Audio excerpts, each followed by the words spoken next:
Il a été expulsé, sans annonce, sans image, sans un mot pour expliquer pourquoi.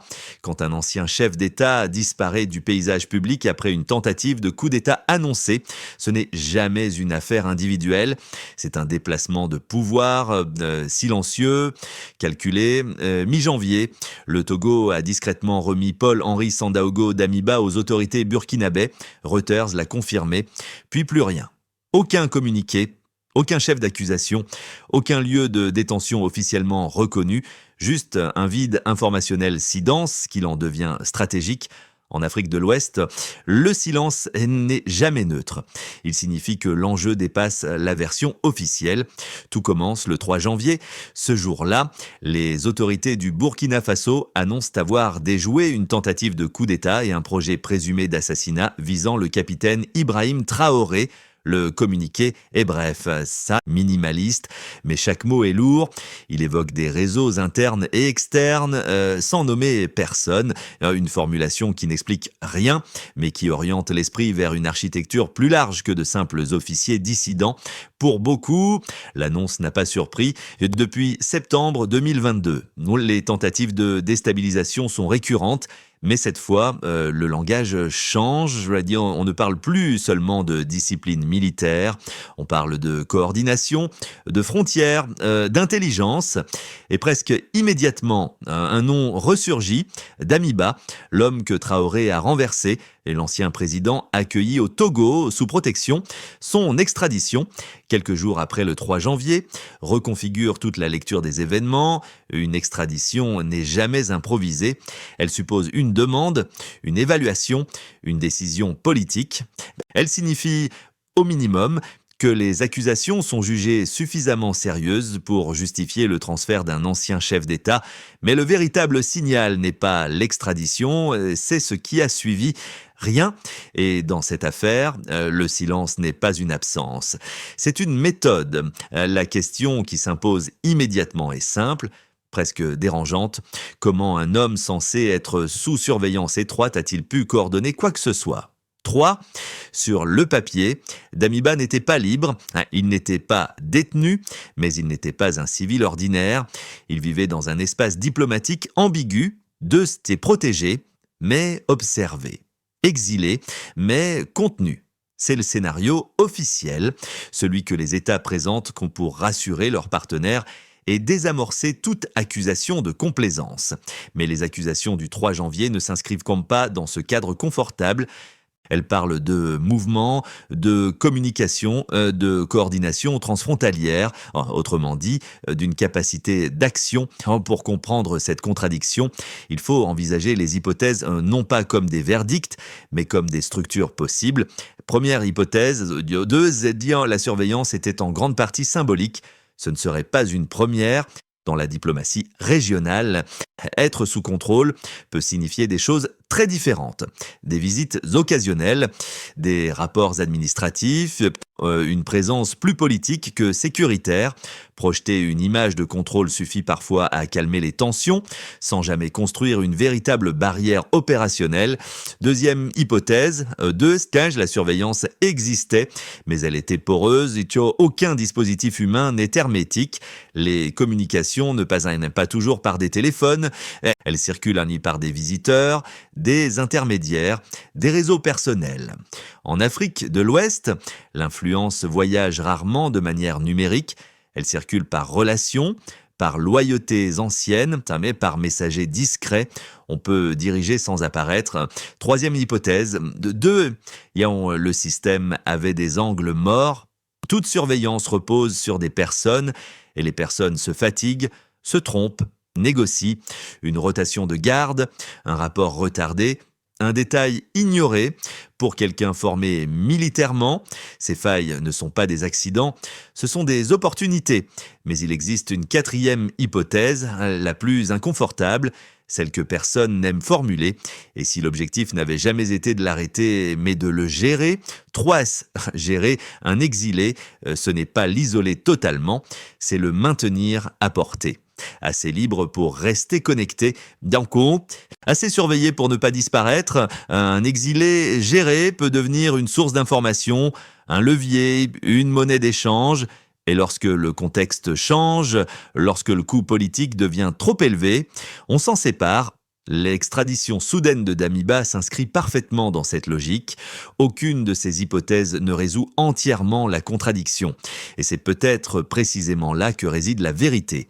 La surveillance politique n'est pas binaire, bien qu'elle est volontairement ambiguë, parce que l'ambiguïté protège les États, elle désoriente les adversaires, et surtout, elle achète du temps, si l'on veut comprendre une tentative de coup d'État en Afrique comme ailleurs. Il faut regarder au-delà des discours et des uniformes, il faut suivre l'oxygène et l'argent. Une opération politique ne survit pas à l'improvisation, elle a besoin de flux, de paiement, de loyauté entretenue.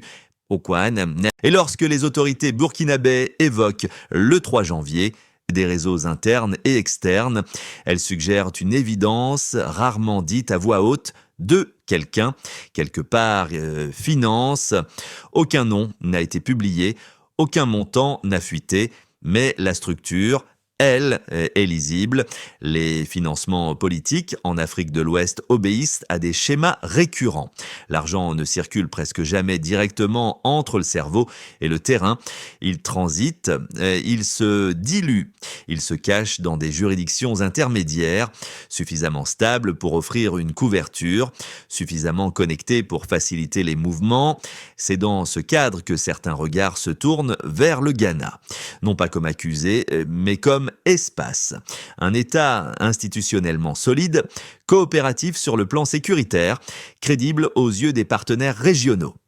Si une coordination devait passer par un territoire discret, le Ghana coche toutes les cases, n'a même pas pour agir, pour servir de corridor. Dans chaque tentative de déstabilisation, il existe un rôle clé rarement visible de sien, le connecteur, ni financier principal, ni exécutant, mais pont entre les mondes, celui qui relie les planificateurs, les ressources et les exécutants. Ce rôle est central car il voit l'ensemble du dispositif et s'il existe, il signale une opération structurée, pas spontanée. Mais l'argent ne reste jamais immobile, c'est ici qu'intervient un autre espace, souvent mentionné à voix basse, jamais comme accusation directe. Demain, la Côte d'Ivoire, un hub économique régional à forte mobilité, dense réseau d'affaires. Imbrication naturelle entre économie et politique. Rien de tout cela ne prouve une implication, mais cela décrit un environnement où des flux financiers peuvent se fondre dans le bruit ambiant sans attirer l'attention, et c'est précisément cela qui compte dans les opérations sensibles. L'argent passe presque toujours par un troisième lieu, pas le pays d'origine, pas la zone d'exécution, mais un espace tampon, un territoire de déni plausible. Si l'opération échoue, les pistes se dissolvent. Si elle réussit, personne n'a officiellement agi. Cette architecture n'est pas une théorie, c'est une pratique. Ainsi, lorsque des analystes se demandent si l'enquête du 3 janvier pourrait s'étendre au-delà du Burkina Faso, ils ne cherchent pas des coupables, ils reconnaissent un modèle où l'argent ne voyage jamais seul et où chaque transfert anticipe le silence futur. Et c'est là que l'affaire Damiba cesse d'être centrale, parce que les exilés ne financent pas seuls, ils sont entourés, soutenus, parfois utilisés. Si l'enquête suit l'argent, elle ne s'arrêtera pas à une personne, elle touchera des réseaux, et les réseaux, une fois exposés, redessinent toujours les équilibres régionaux. Le moment le plus révélateur de cette affaire n'est pas l'annonce du complot, ce n'est même pas l'extradition, c'est ce qui a suivi. De Sam, le silence total. Aucun communiqué officiel du Togo pour justifier la décision, aucune déclaration du Burkina Faso pour confirmer la situation juridique de Damiba, pas de lieu de détention, pas de chef d'accusation rendu public. Quand deux États choisissent simultanément de se taire sur le même dossier, ce n'est jamais par oubli, c'est une coordination, une stratégie. Plusieurs lectures sont possibles. La première est opérationnelle. Protéger une enquête en cours, si les autorités burkinabè estiment que le réseau lié au 3 janvier dépasse quelques individus isolés, toute communication prématurée devient un risque. Elle alerte les suspects, elle ferme des canaux de surveillance. Elle expose des sources. Dans ce cadre, le silence devient une arme défensive et la deuxième lecture est diplomatique. Accueillir Damiba en 2022 était un geste politique du Togo, une manière d'éviter l'humiliation publique d'un ancien chef d'État après le coup d'Ibrahim Traoré. L'extradeur inverse ce geste. En parler, c'est reconnaître un revirement. Se taire, c'est préserver les apparences. Pour Lomé comme pour Ouagadougou, la discrétion limite les tensions et évite une narration incontrôlée. La troisième lecture est transactionnelle. Les extraditions sensibles s'accompagnent souvent d'accords non écrits. Tu remets l'homme, je réduis le bruit. Personne ne documente ce qui pourrait devenir une munition politique plus tard. Dans ce type d'arrangement, le silence n'est pas un vide. C'est une clause, mais il existe une quatrième lecture, la plus lourde de conséquences. Et si le silence cachait une vulnérabilité, Troas, et si les éléments reliant Damiba au complot ne sont pas encore juridiquement présentables, mais suffisamment sérieux pour justifier son transfert, alors parler trop tôt devient dangereux. Nommer des acteurs avant d'avoir consolidé le dossier peut provoquer des secousses politiques, internes comme externes, et une fois qu'un nom est prononcé officiellement, il crée un précédent. Les alliances se figent, les lignes se durcissent. Dans les affaires ordinaires, le silence est suspect.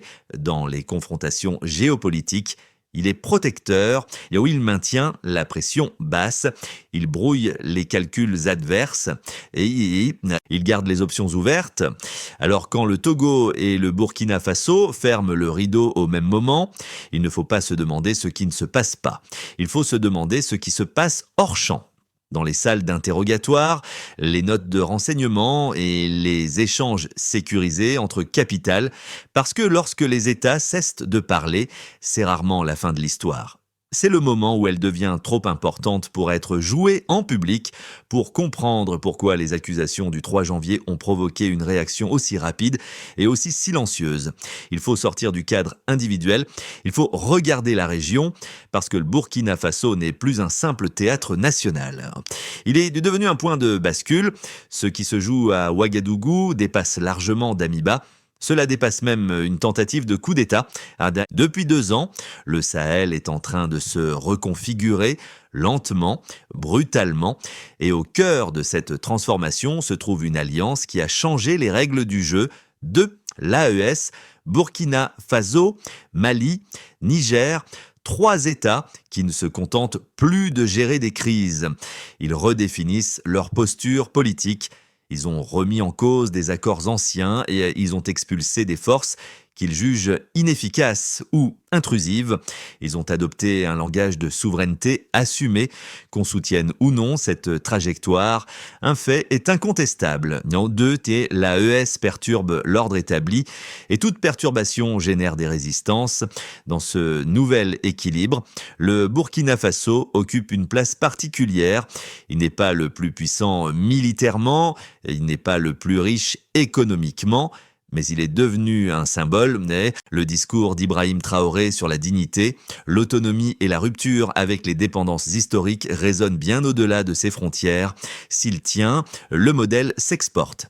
S'il vacille, l'élan se brise. C'est pour cela que chaque secousse à Ouagadougou est scrutée à l'échelle régionale et internationale. À l'intérieur de la CEDEAO, la montée de l'AES a créé un malaise profond. Pendant des décennies, l'organisation incarnait l'autorité régionale face aux crises politiques, mais après des interventions avortées, des sanctions impopulaires et des reculs stratégiques, son influence s'est érodée. Lorsque le Niger a basculé en 2023 et que l'option militaire a été abandonnée, un message clair a circulé. L'ancien mécanisme de pression ne fonctionnait plus. L'AES a occupé ce vide à l'extérieur du continent. Les regards sont tout aussi attentifs. France, États-Unis, Russie, Turquie, acteurs du Golfe, tous ont des intérêts dans le Sahel, ressources minières, routes migratoires, couloirs sécuritaires. Aucun de ces acteurs ne peut se permettre une instabilité incontrôlée au Burkina Faso et aucun ne souhaite voir émerger un modèle de souveraineté qui échappe totalement à son influence. C'est dans ce contexte que les événements de janvier prennent une autre dimension. S'ils sont réels, ils peuvent être interprétés comme une tentative de freiner une dynamique devenue trop autonome. S'ils sont exagérés, ils révèlent la pression immense qui s'exerce sur un État devenu stratégique.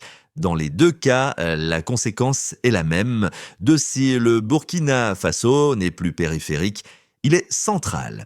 Et lorsqu'un pays devient central, chaque crise locale devient un signal global. Et c'est bien le transfert discret de Damiba, le mutisme des gouvernements, l'extension potentielle des enquêtes au-delà des frontières ne sont pas des excès de prudence. Ce sont des indicateurs. Ils montrent que les enjeux ont changé d'échelle.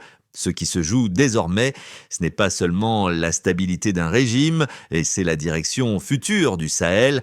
À ce stade, l'affaire Damiba n'est plus le centre du récit, elle en est le révélateur, parce que ce que le 3 janvier a vraiment exposé. Ce n'est pas seulement une tentative de déstabilisation, c'est la fragilité d'un moment politique où tout peut basculer rapidement. Le Burkina Faso combat sur plusieurs fronts, insécurité armée, pression économique, réalignement diplomatique. Dans un tel contexte, même une fissure limitée peut produire des effets disproportionnés. Ce que l'on sait est clair, Damiba n'est plus au Togo. Il a été remis aux autorités burkinabè. Les accusations sont jugées suffisamment sérieuses pour justifier une action transfrontalière. Ce que l'on ignore est tout aussi déterminant. On ne connaît pas l'ampleur réelle du réseau évoqué. Les termes internes et externes laissent entendre plus qu'une poignée d'acteurs isolés. S'ils reflètent une réalité opérationnelle, alors l'enquête est loin d'être terminée. Elle pourrait toucher des cercles militaires, financiers ou politiques, dont l'exposition créerait de nouvelles lignes de fracture. On ne sait pas jusqu'où la suspicion s'étend au sein de l'appareil sécuritaire. Dans un pays en guerre asymétrique, la cohésion des forces armées est un pilier vital. La moindre suspicion interne affaiblit la capacité opérationnelle sur le terrain. Cela signifie que même des accusations limitées peuvent avoir un impact stratégique majeur. On ne sait pas non plus quelle part relève de la lutte politique et quelle part est dictée par des intérêts concurrents face à la montée de l'AES. Cette distinction est cruciale. Une crise purement interne se résout. Une crise hybride, mêlant acteurs locaux, réseaux financiers et influences extérieures, s'installent. Et pendant que ces zones d'ombre persistent, une autre réalité s'impose, celle du quotidien, derrière les manœuvres diplomatiques et les dossiers de renseignement. La population vit dans l'attente, l'incertitude pèse sur les décisions les plus simples. Voyager, investir, se déplacer, faire confiance. Le silence gouvernemental, aussi stratégique soit-il, a un coût. Il protège les opérations, mais il alimente l'anxiété. Aujourd'hui, le Burkina Faso se trouve dans une zone intermédiaire entre révélation et dissimulation, entre action et attente. Bien, si le réseau évoqué le 3 janvier est réel, il n'a pas encore été entièrement démantelé. S'il est plus limité que suggéré, l'absence de clarification lui donne une importance qu'il ne mérite peut-être pas.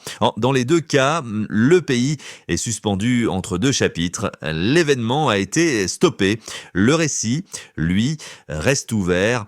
Et ce sont les prochaines décisions, celles qui seront prises loin des micros, qui détermineront si janvier restera un épisode isolé ou le prélude à une séquence plus longue de recomposition politique.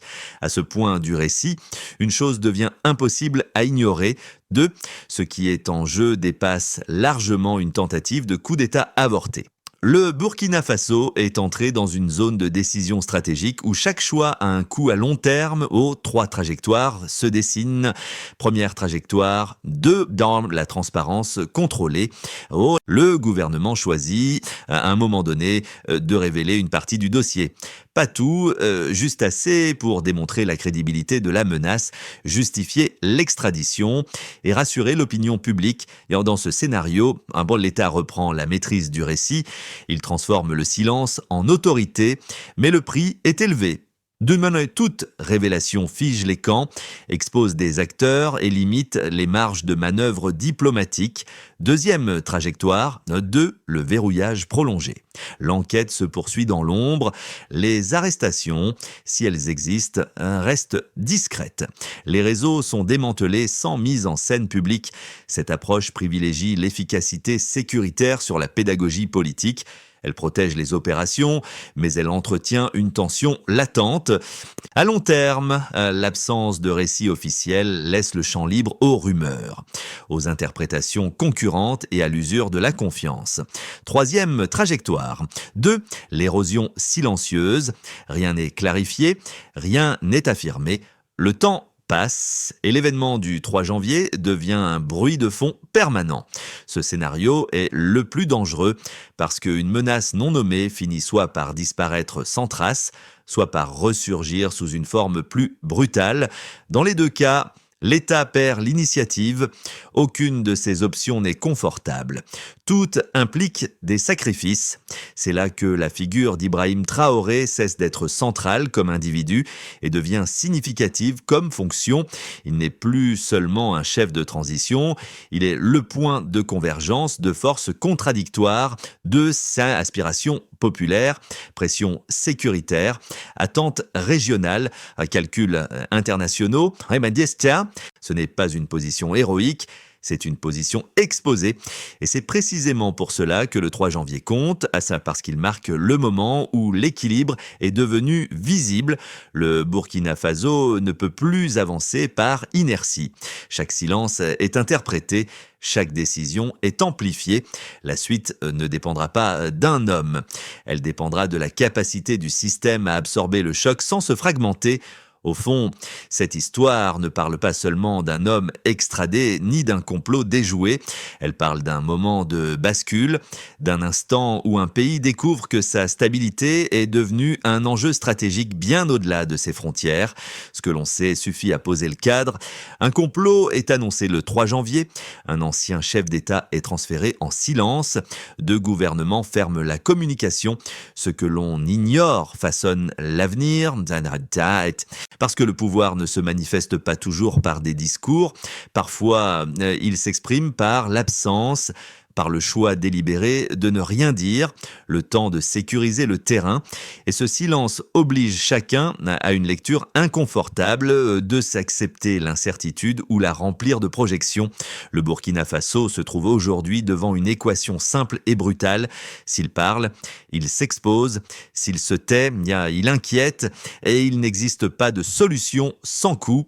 Ce qui se joue maintenant, ce n'est pas la fin d'une affaire, mais la définition d'une trajectoire. Une trajectoire où la souveraineté n'est plus un slogan, mais un exercice quotidien sous pression, où chaque choix interne résonne à l'extérieur, où chaque fragilité attire des regards intéressés. La vraie question n'est donc pas où se trouve Damiba. Yeseka, elle est de savoir ce que le Burkina Faso décide de protéger en premier quand tout est en tension, la sécurité, la cohésion, la crédibilité ou le silence stratégique. Aucune de ces options n'est neutre. Alors je vous laisse avec une seule interrogation. Une seule, si un État devait préserver une chose avant toutes les autres pour survivre à long terme, quelle serait-elle? En trois, un mot, pas plus. Et si vous voulez continuer à suivre ces bascules avec lucidité plutôt qu'avec du bruit, restez attentifs, le Sahel n'a pas fini de se transformer. Idjo